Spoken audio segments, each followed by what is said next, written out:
Good evening, everyone, and a good HaKodesh, HaKodesh HaRachmim, HaKodesh HaSlichus, a very, very special month, and we are going to be learning Siman Lamed Aleph Iggeres HaKodesh, page 302. We're going to do a little Hazara of what we did last time. We're going to start again the Perek. Noida Basharim. This is a letter that the Alter Rebbe wrote. We don't know who he wrote it to. Was it written to an individual? Was it written to an individual? Was it written to a community? What exactly prompted the Alter Rebbe to write this letter? We don't know, but it seems that whoever was the recipient of this letter, there was an issue with machlokes. And this Alter Rebbe, in this letter, the Alter Rebbe is urging the Chassidim to try to work on their Avos Yisrael, on their Achdas Yisrael, and to stay away from any sort of pirut, any sort of sinas chinam, or any sort of machlokes. Yes. Noida Basharim. It is known. Mashakasu b'tikunim, that which is written in Tikun Izer. D'shchinta ihi mara b'galusa kaviyachon. That's what it says in the Zohar. In the Zohar it says that in Golus the Shechina is mara, the Shechina is ill, the Shechina is sick, under the weather. What does that mean? What does it mean that the Shechina is ill during the time of Golus? So Peter's Alter Rebbe explains, Al Derech Mashal, first we're going to examine the way it is. What is illness in the human body? And then we'll be able to, using the rule of that we can look at ourselves and have a better understanding of the Eibishter, to understanding the dynamics of what physical illness is. We'll understand also what it means that Shchinta Mara Begalusa. What? That Shchinta, that during Galus, the Shchinta also is sick. Yeah. To understand this is by way of example. Let's examine Chili Aguf when the body is ill. Hamavdil ben Kodesh v'chulu. Obviously, we're comparing the illness the way it is in human body, and now we're saying that the Shechina is ill. We have to make a Hamavdil ben Kodesh l'chel. Realize obviously it's not the same thing, and how many degrees of separation there is between the way it is by us and the way it is by the Eibishter. But nevertheless, looking at the way illness is down here is instructive, and will allow us to understand the idea of illness l'mayla. K'moi cheli haguf. What is the cause? What makes a person ill? And what makes a person healthy? It's because the energy, the life force. Can I bother you before you sit down? Can you bring me a chumash, please? I have one over here. Oh, never mind, we have one. Okay. I have one for myself. Thank you. Okay. There is the energy and the life force, that its source is in the heart. And that the life force goes to all of the different limbs. Hamlubeshes bedam hanefesh. And this life force, where is it in? It's invested within the blood. Hayetze mahalev al kol haivarim. The blood which goes out from the heart and goes into all of the limbs. So that blood contains within it the chayis, contains within it the energy. And this, the life force and the blood circulates and it enters into all of the different limbs, v'hagidim, and all the different sinews, the gidim, the sinews which are within the evarim, within the limbs, and then, what does the word circulation mean? The blood is constantly circulating. The blood then returns to the heart, where it gets oxygenated again, and again, it again pumps to all the different evarim, all the different limbs, and also it provides them with the energy. If the circulation of this life force and the blood is going the way it's supposed to go properly, and it's going constantly, according to the order and according to the system as was arranged by the Eibishter, who is the source of all life, then a person is healthy. Why? Because then all of the different limbs are all interconnected, Umikablim chayusam haroy lahem alev. Every one of them receives its life force from the heart. Al yidei siv halas, through the circulation of the blood. However, if there is some sort of breakdown in any place in the body, which is either blocking or lessening the circulation of the blood with the life force which is within the blood, then the connection which connects all of the limbs to the heart, to the circulation, becomes either cut off or becomes lessened. Then a person becomes ill. Hashem Yishmerenu, the Eibishter, should protect us. The Alter Rebbe went to medical school? Unbelievable how he described everything. There's a story that I know I've said, and I believe I've said it on more than one occasion over here. But since you're saying this, since you're asking that question, whether the Alter Rebbe went to medical school, so I'll say the story again. The Rebbe Rashab, the fifth Lubavitcher Rebbe. By the way, tonight is actually a date which is connected to the Rebbe Rashab. Tonight is Tesvav Elul, the 15th of Elul, which is the anniversary in the year 1897 when the Rebbe Rashab founded the Yeshiva Temchet Mim. The Lubavitch Yeshiva system was founded on Tesvav Elul. Anyway, so the Rebbe Rashab, he had a younger brother, his name was Rebbe Nachum Mendel. And it happened once that the Rebbe Rashab, they were sitting by a meal together, the Rebbe Rashab and his younger brother, the Rebbe Nachum Mendel. And Nachum Mendel told the Rebbe Rashab, he said, he was very excited about a recent discovery or revelation that the big doctors made in the area of in neuroscience. What is this discovery? What is the revelation? They found a certain pathway or passageway in the brain. There's probably a fancier word than pathway, but a certain. Shalom Aleichem, take a look. Welcome. And there's a vapor that goes through this passageway, and depending on the direction of this vapor, that helps a person either to remember, to recall something, or to think deeply. Which is why, if a person wants to remember something, what do? You pick up your head. And when you want to think about something deeply, you put down your head. It's automatic. It's a reflexive reaction that we have. And that's because you put down your head, so then the vapor is going one way. When you pick up your head, the vapor is going the other way. And again, this impacts a person's ability either to remember or to think deeply about something. If you're thinking deeply about what I'm saying now, you should put your head down. I'm thinking about Are you trying to remember something? I had to remember when I heard it. Okay. So the Rebbe Rashab, he told his brother Rahman, he says, hold on one second. And he went into his other room and he came back with a manuscript of a mimer that was written by the Mittler Rebbe. The Mittler Rebbe was his great-great-grandfather. Right? His grandfather, his great-grandfather, Mittler Rebbe. And lo and behold, in the manuscript, the Mittler Rebbe describes exactly this passageway in the brain and talks about the vapor that's inside it, and that if a person picks up his head and puts it down, and the Rebbe Rashab's brother, Nachum Mendel, he went crazy. He's like, wow, I didn't know that our Zayda was such a big doctor. And the Rebbe Rashab said, no, he wasn't a doctor. He didn't go to medical school. But because we know that a person's created with Salam Alikim, the image of the Eibishter, so therefore, whatever there is by us, it's a reflection of the way it is above. The Mittler Rebbe, he knew the way it is Lamaila, the way it is above, and therefore, he knew that automatically that's the way it is also in the human body. So the same thing over here, the Alter Rebbe, I don't know if he went to medical school, but upon him, he understood the way it is by the Shechina, and therefore he also knew the way it is the human being. Did the Rambam went to medical school? Just curious. No, I don't know if there were medical schools back in the time of the Rambam, but the Rambam learned medicine, yes. Learned medicine. All Yeah. all the herbs, there's so many. Yeah. Ramban also. The Ramban also, and many others. It's cancer, no? Many others. Doctor also. Yeah, I didn't know that. Yeah.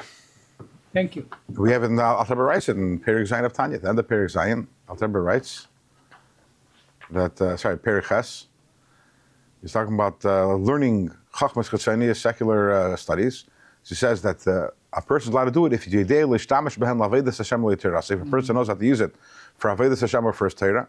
V'zeu taimishel harambam v'haramban zal. This was the reason of the Rambam and the Ramban, v'sayatan and the others sha'asku behen that were involved in this. They help also a lot of going. Sorry, They help a lot of going, right? Only. They need to make a living. but it was part of the Avodas Hashem. Okay, let's move back to what we're talking about right now. So the bottom line is that you think about it for a second. So what makes a person ill? Okay, so you can have a certain issue in a certain part of the body, but what makes the whole person ill? Why is it that the whole body becomes ill? So there's a problem in this limb or that limb, but why is it that you have a problem in one limb and everything suddenly the person becomes ill and the person has fever and the person can't move? And the reason why is because of this interconnectedness of all the limbs and the circulation of the blood and the circulation of the life force. So when there's one limb that is mikulkal, there's one limb that isn't functioning or operating properly, it doesn't only impact that limb, that impacts the whole circulation of the blood and the ruach hachayim, the life force in the whole body. And therefore, if there is a problem, there's something is stopping the circulation between all the limbs, that causes a person to become ill. The exact same thing is by way of example, the neshamis, all the neshamis of Klal Yisrael, we are called the Eivarim, the limbs of the Shekhinah. Hanikras b'shem leiv, and the Shekhinah is the heart. Just like we said, that where does the blood and where does the life force, where does it originate in the heart?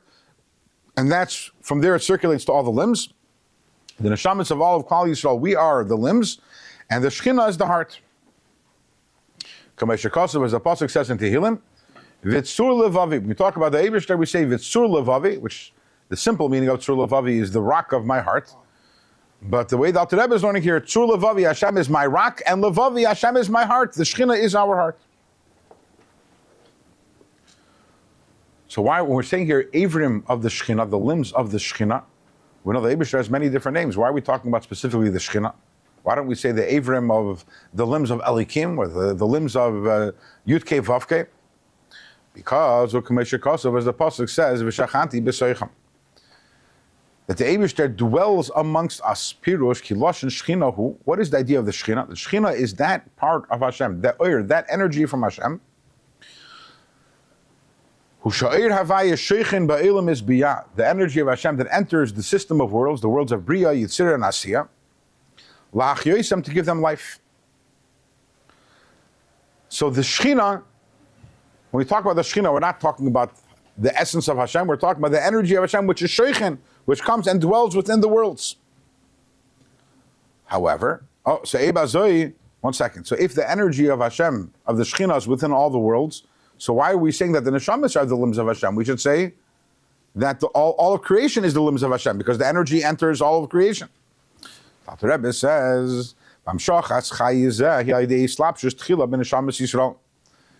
that this energy from the Shekhinah enters the world first into Neshamas Yisrael, into the Neshamas of the Yidden, and only afterwards does it enter all the worlds. So everything, we are the limbs of the Shekhinah, we are our Neshamas, we are the receptacles of the Shekhinah, and through us, all the worlds also receive their sustenance. And the Alter Rebbe is going to explain this with one reasoning, but there's also a maimer from the Rebbe Rashab actually where he talks about it in a different way. Just want to give another nekuda before we move on to what the Rebbe is saying over here.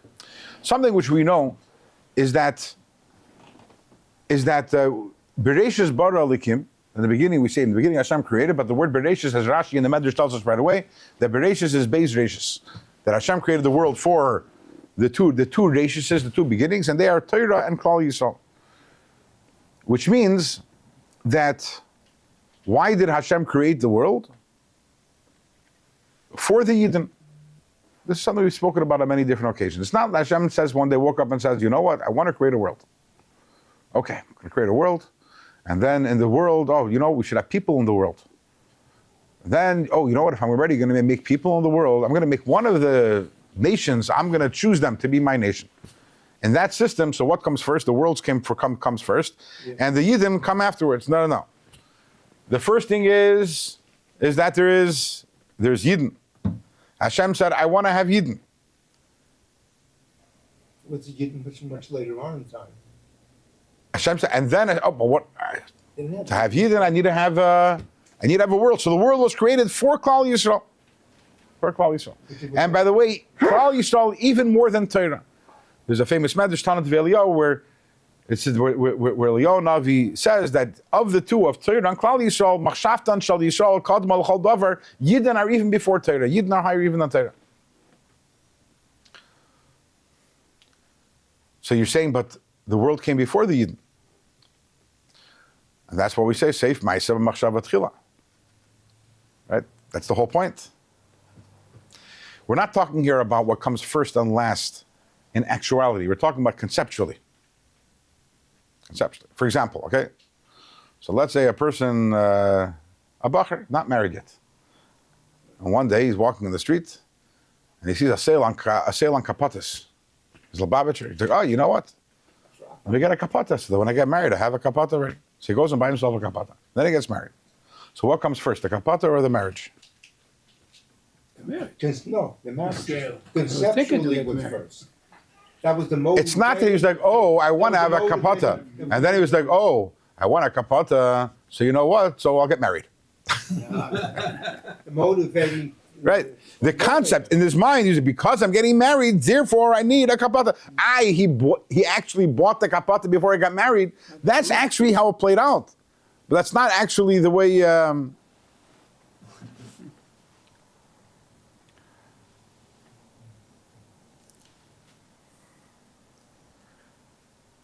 Which brings us to an essential difference between Yidden and everything else in creation, which is that everything else in creation Secondary. has a purpose to it. Its purpose is to populate the world in order for the Yidden, so that there should be able to be a world for the Yidden. The Rebbe explains with this something interesting, which is, you know, that actually in the Haftarah of this week's parsha. So it says, beautiful Haftarah from the Shiva de Nechemta. The passage is like this.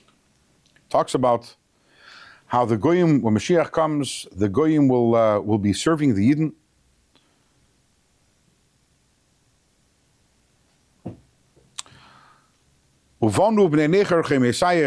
Right, that the Goyim, they will build your walls. Their kings will serve you. And then the pasuk says, Ki hagoyiv amamlocha asher lo yavduch yevedu. And the nation or the kingdom that decides they don't want to serve Klal Yisrael, not they'll lose out, they'll be lost. They'll be lost. They'll be eliminated. V'hagoyim choriv yecharavu. Right? They'll be destroyed. And the obvious question is, that's a pretty drastic punishment. A goy is a good person, and living a moral life and everything, but he decides he doesn't want to serve Klal Yisrael. Why does he deserve to die for that? So, and interestingly, we find something else also. The goy, we know, have the Shav Mitzvah Noach. But, and what is the punishment for a goy who violates one of the seven Mitzvah Noach? It's capital punishment. Which is interesting. By Klal Yisrael, so we have different levels of punishments for different averos. By goyim, doesn't it? You stole $1, boom, chayiv misa. What's the hasbar of it? What's the reason? So the Rebbe explains. Goyim are not there for themselves. They're there Lasheves Yitzhara, to make the world into a place which is a civilized place and a populated place for Klal Yisrael, so Yidden could come along and we can serve the Eibishter and do what we need and learn Torah and do mitzvahs. A goy who's not fulfilling his purpose, so it's not pshat that he's being punished. He loses his right to exist. It was created for that purpose. It's created for that purpose. So like imagine that you created a computer to do your taxes. You program it. And then your computer decides it's not doing your taxes. So you take the computer, you throw it in the garbage. Is that a punishment to the computer? Not a punishment. It's like, okay, then you're not needed anymore. It's junk. You're not needed. Yidden, on the other hand, we're not here to serve a purpose. We have intrinsic value. So, and when we do something wrong, we need a kapara. We need a kapara for that. So different, depending on what kind of Haveder it is, we get a different kapara. But a goy, if he's not doing what he's supposed to do, he loses his reason to exist because he doesn't essentially have a reason to exist. He's there for something else. And with this, the Rebbe explains to us something very interesting in this week's parsha, which is that the pasuk says, it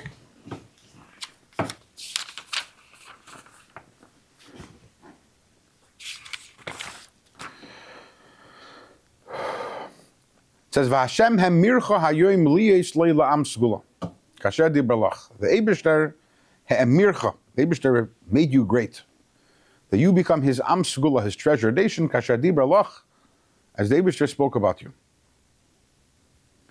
So Rashi says on this, kasher dibralach, as the pasuk says, v'yisam li segula. Where did the Eibishter say that we are the segula, we are the treasure? In the pasuk, v'yisam li segula. And then there's another Rashi, the next pasuk. There's a whole Rashi sikha where the Rebbe asks a lot of questions. Now the Rashi's, I'm not going to get into the whole pilpul, but then the Rebbe talks about what does this mean that we are the Eibishter's treasure? Eibishter lifted us up, as the next pasuk says, "L'sitche elyon al kol hagoyim," we're higher than all the nations. That we are am segula. What is am segula? What does it mean that am segula? So Rashi says, as the pasuk says, "Ve'yisam li segula." Where's that pasuk? Ve'yisam li segula. That's a pasuk in Parshas Yisrei. What does it say over there? So there the Eibishter tells the Yidden, Tanya, Shem tells Moshe Rabbeinu, V'yisam li segula mikol ha'amim. You will be a treasure for me. And what does Rashi say over there?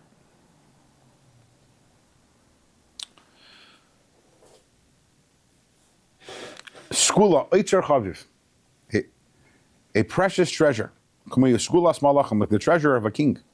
Klei yakar v'avanim tevis, precious utensils and precious stones.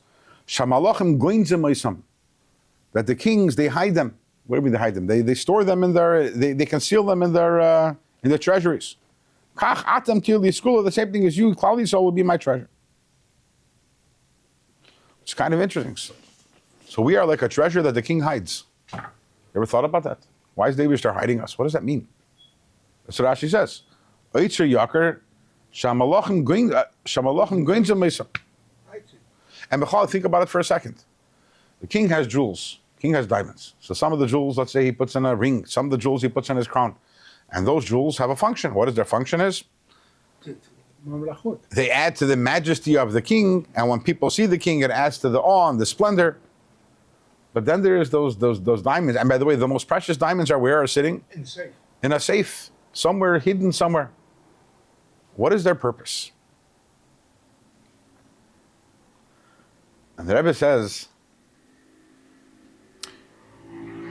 one might think that we are like the Klal Yisrael, we're like the jewels and we're the diamonds, and we have a purpose. And what is the purpose? The purpose is that we are in the king's crown, or we're in the king's ring, or in some way.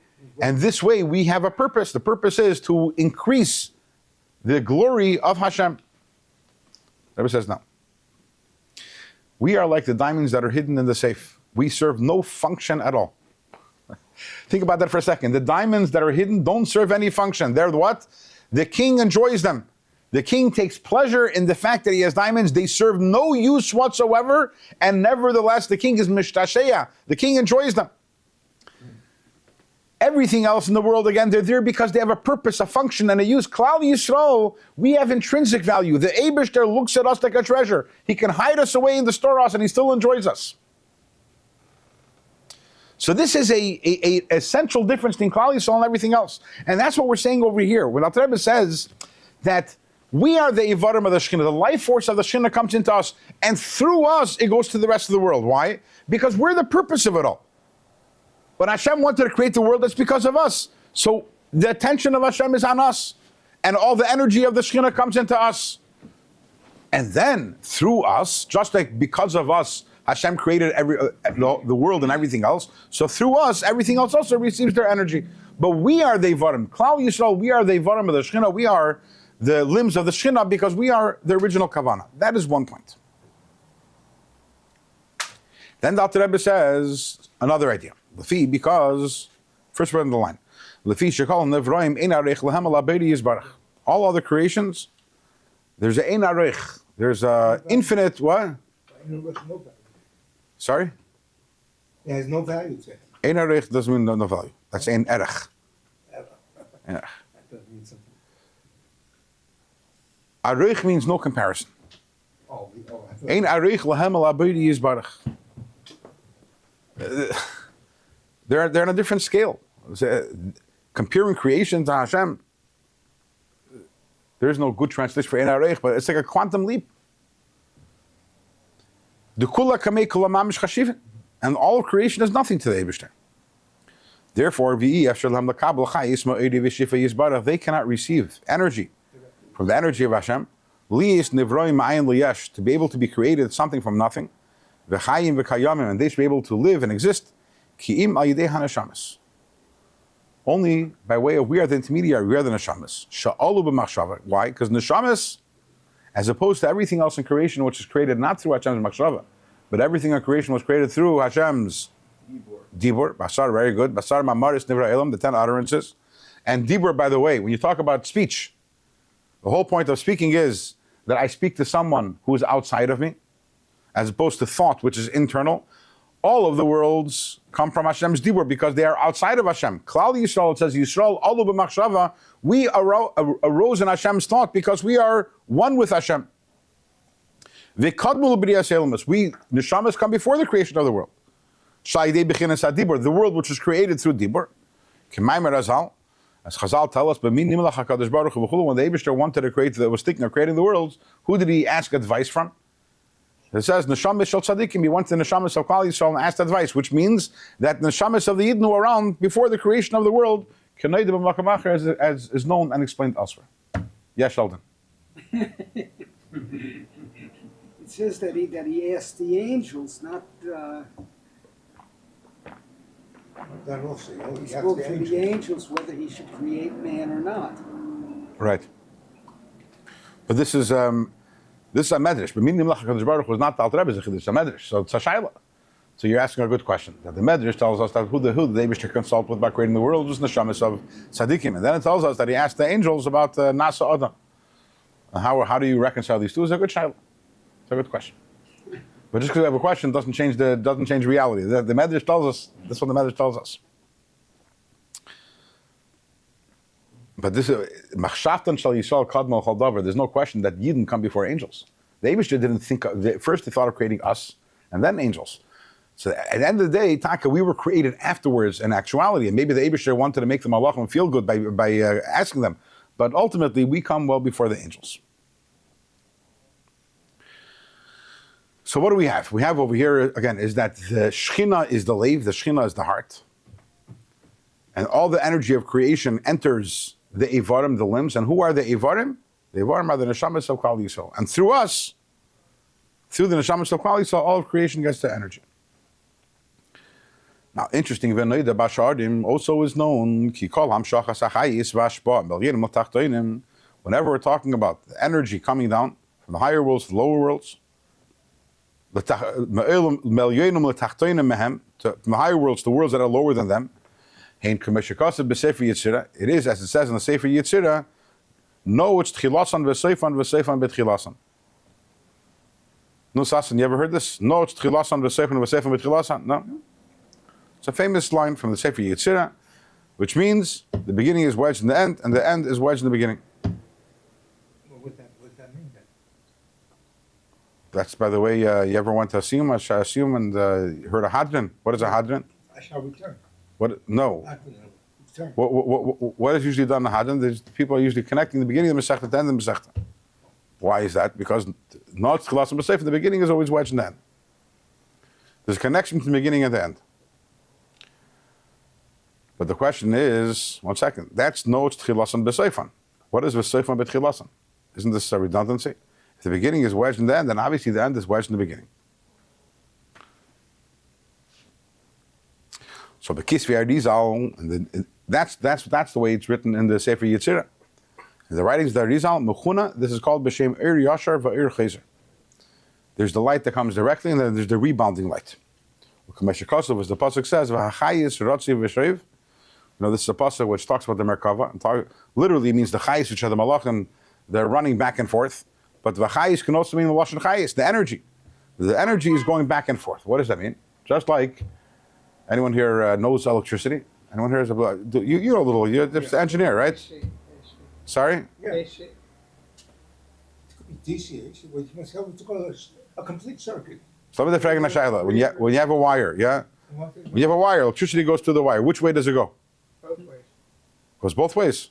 Could go both ways. It's pulsing, right? It's a sine wave. It's pulsing back and forth. The energy waves are going back and forth, no? Yeah, but that's with AC. You have Alternate- both- they call it the alternating polarity- current. The polarity changes from Okay. Alternating. Now I know a little what you feel like when I'm speaking and teaching a Perek Tanya, because I have no idea what you're talking about. AC, polarities, mices, okay. Bakapanim, just like also the heart, the blood, right? The blood is busy, it's pumping. Yeah. Going back and forth. The energy that comes on from Hashem is going back and forth. And that's what it means. No tchilasan b'seifim v'seifim b'tchilasan. The beginning is wedged to the end, because the energy goes from the beginning all the way until the end. But then what happens, that's the Ir Yashar. That's the light that comes straight. Then there's the Ir Chayzer, there's the rebounding light, which is the energy that goes back, just like the blood.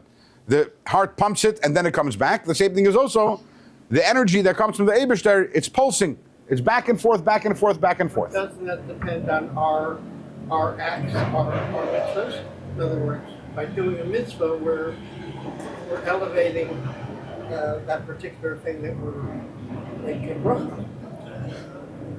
It's not the way it is. In other words, or Hashem will come down. I hear what you're saying. Yes, there's no question that we do mitzvahs, we elevate that with that what you're doing with. But this what we're describing over here is even without mitzvahs. That is the nature of the light. The light is not static. It doesn't remain. It's constantly coming and going, coming and going. Interestingly, earlier on in Tanya, in Perek Mem Aleph, the Alter Rebbe says, because of this, he says, in a more general sense, every hour, the light, the energy comes and goes back, and a new energy comes every hour on the hour, which is why, and that's why you have a different siruf of the name of Hashem. Every hour of the day, there's a different combination of the letters of Hashem's name, which is the energy, and then that energy goes back with all the Torah mitzvahs that we did during that hour, which is why if a person is learning Torah for more than an hour, the Alter Rebbe says he's supposed to stop every hour and think the kavanah of Lishma. And that is also there, he says, the idea of Ratzi V'Shev. Perek Aleph, find it over there. I think the Alter Rebbe was asked how he knew when to daven when he was in prison. And he said it's a different energy. I think that was Yes, that is a story that is told. That is correct. Yeah. On page 116. If you look over there on page 116 in the Tanya, the first one line is Shah. It says, Ki b'chol Shah v'Shah. Every single hour, Yam Shacha Acheres Me'elim Asal Yonim. There's another drawing down of energy from the higher worlds, Lahachis Etachtoinim, to give life to the lower worlds. From Shachas Achayis v'Shah Shalafaneh, the energy that was there the hour before, and Chizeres L'Mekreiter goes back to its source. B'Seid Ratzi v'Shev, B'Sefer Yitzirah, the same idea. What's he standing? Ratzi v'Shev. Ratzi v'Shev means running and coming back, running, coming back. So the energy also, just like the heart.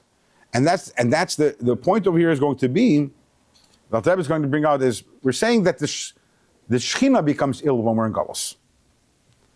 Why is the Shechina ill? If the limbs aren't circulating properly, so then the limbs should be ill. But why is the Shechina, the heart? Not getting back. Oh, because the energy then has to go back to the heart. So if the energy isn't going back to then also the heart becomes ill. So if there is some sort of malfunction amongst the limbs, and by now we already understand that who are the limbs of the Shechina, that's us, we're actually causing the Shechina to be ill, we're causing a problem in the Shechina. Let's do this inside. Asher al Kain, and therefore, 4 lines in the bottom. Al pi advarim ba'emes eila, based on all these words and these truths. Asher e efsher levayir heitiv b'michtav, which impossible to explain these things well in writing. Nikras hashchina b'shem lev. So bottom line is, based on all this, we understand the Shechina is the heart. V'aneshamis b'shem evarim. The neshamis are the limbs. And the HaKodesh Lanu on this teaches us, Ki kasher kol neshamis devukes mukasharis yachad. When all the neshamis, when we are cooperating with each other, we're connected to each other. Like limbs are supposed to be connected to each other, azai then, sivu v'hiluch hachayis vashba. Then, the circulation and the going of the energy that comes to us from the Shechina, v'ashba soiviv, it goes around and goes through all the limbs of all of Klal Yisrael. V'no tsoifan b'tchilasan. And then the end is wedged in the beginning, because again, then the energy goes back to the Shechina, l'kasher l'chaber kulam avay echad, to connect everything to Hashem, l'davka b'yisparach, and to connect to Hashem. As the pasuk says, "Atem nitzavim hayom kulchem lefnei havaya lekechem." The pasuk says that you, it's the next week's parsha, that we are all standing together before the Eibishter. Kulchem daika, all of us together. V'lefnei daika, and when we're all together, then we're lefnei Hashem lekechem, even higher than Hashem, higher than Shem Havaya. Rashechem chulu machite veitzecha chulu. This is true of all the different levels of Klal Yisrael, from the highest level, from the leaders of Klal Yisrael, all the way down to even the woodchoppers. So ultimately, in order for Shechina becomes ill when the circulation isn't going well, which happens when there is not Avas Yisrael, when there is no Achdas Yisrael.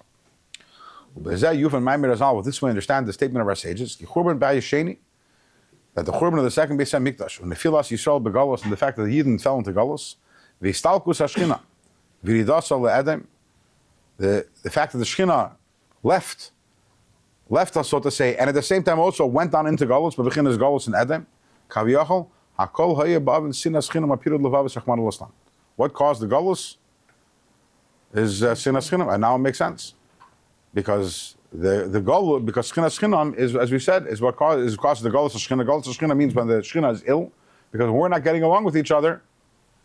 So that's a problem in the circulation, and that impacts the Shechina itself also. And that's why the Shechina itself is called the Chila. Next time that whether we're involved in a machlekes or see a machlekes, you have to realize the biggest damage that's being caused over here is to the Shechina. Was the pasuk, as we say, in davening soymech neifen v'reifei cholim. And what is the reifei cholim? Lashon and Rabbi. What is the reifei cholim in plural? If the main chol is the Shechina, all of the limbs are all ill when there is no Avos Yisrael and there is no Achdas Yisrael. So as I mentioned, this is a letter that Rabbi wrote. We don't know to who he was writing, but it's apparent that he was writing it to someone or to some buddies who needed a little chizuk in the area of Avos Yisrael and Achdas Yisrael.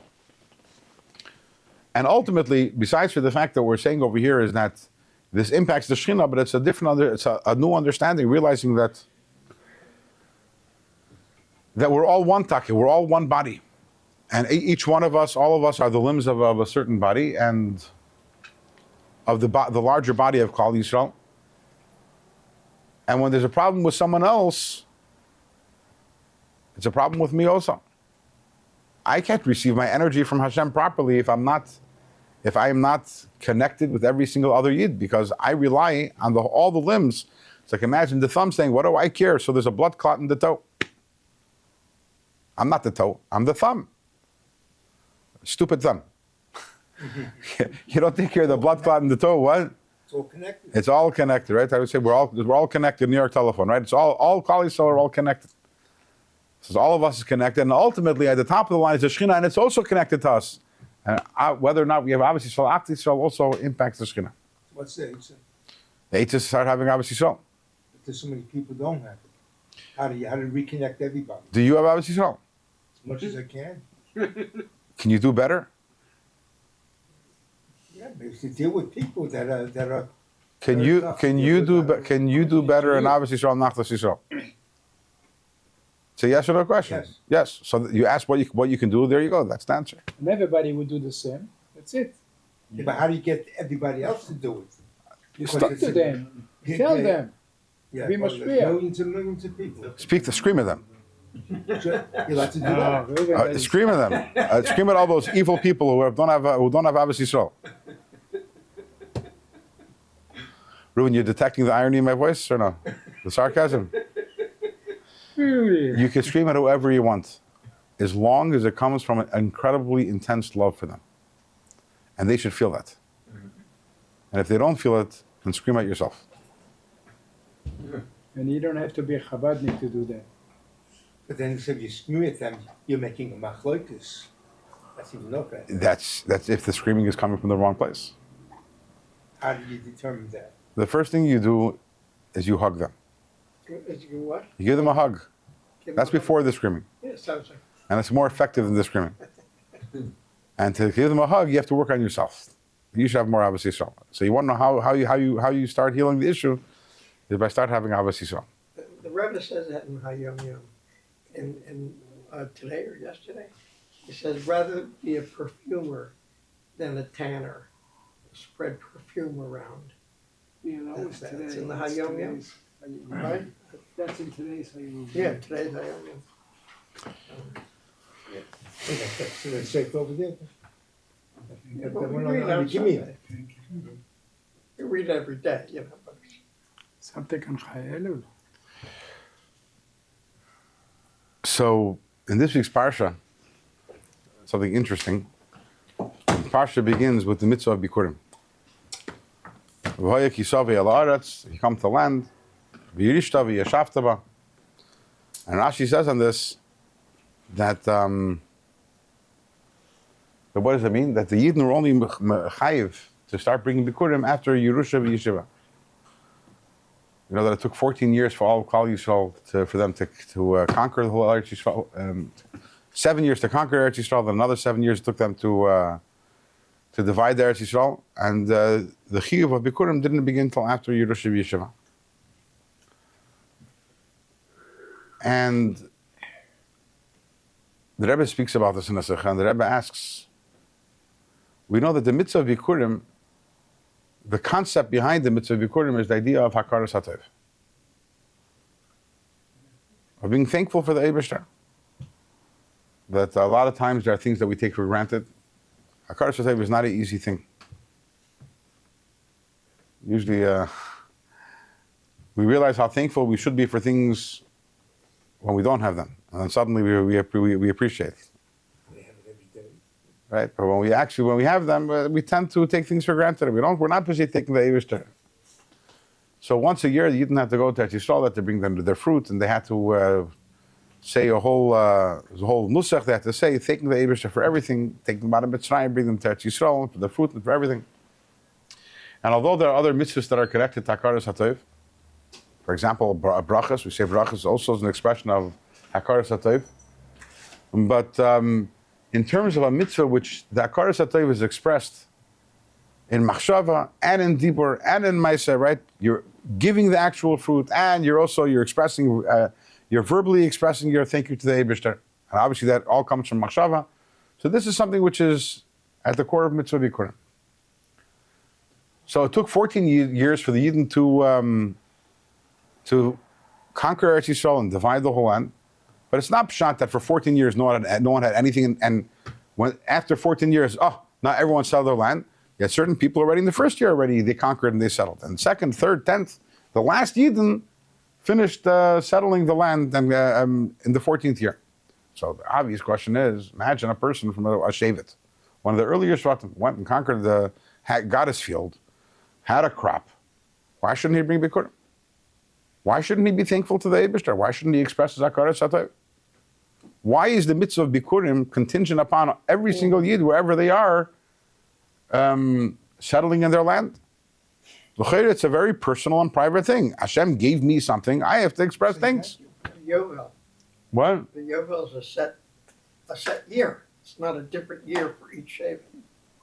Right, and So if it's set, then what if each Shevet has a different Yovel?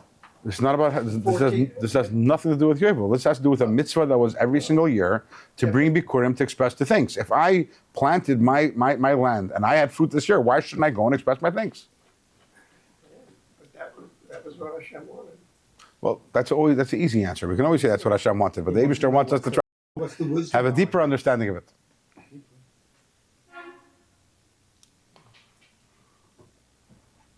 Like imagine that, you're going to make a bracha achrayna, you're going to say, no. Till all of Klal Yisrael has seltzer, I'm not going to make a bracha achrayna. Right, that's, That will be. no, you had your seltzer, you make a bracha achrayna.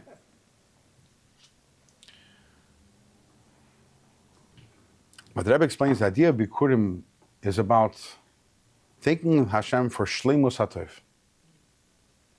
It's not only stam thinking. We don't think it's about the ultimate good, which is why we only bring it from the 7 species of fruits. It's thanking Hashem for the ultimate and the greatest good that there is, and it's accompanied by great simcha. And if there is another Yid who doesn't yet have his land and he's still homeless and isn't settled, then I don't have shleimus hatoiv. I can't go thank Hashem and say, I have everything I need if there's another person who doesn't yet have their land. The Rambam calls it simchas kreitzer. If you don't invite somebody for Yom Tov. Right. It's not considered a simcha.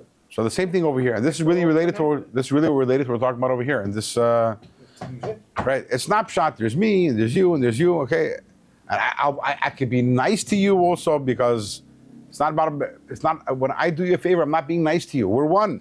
Klal Yisrael. We're one guf. We're all ivarim. We're all the ivarim of the Shekhinah. We are all the limbs of the Shekhinah, and therefore, if there's another you that's suffering, it impacts me not because. Today there's a big koch, the difference between sympathy and empathy, right? That sympathy is, I feel bad for you. Empathy is, I feel bad with you.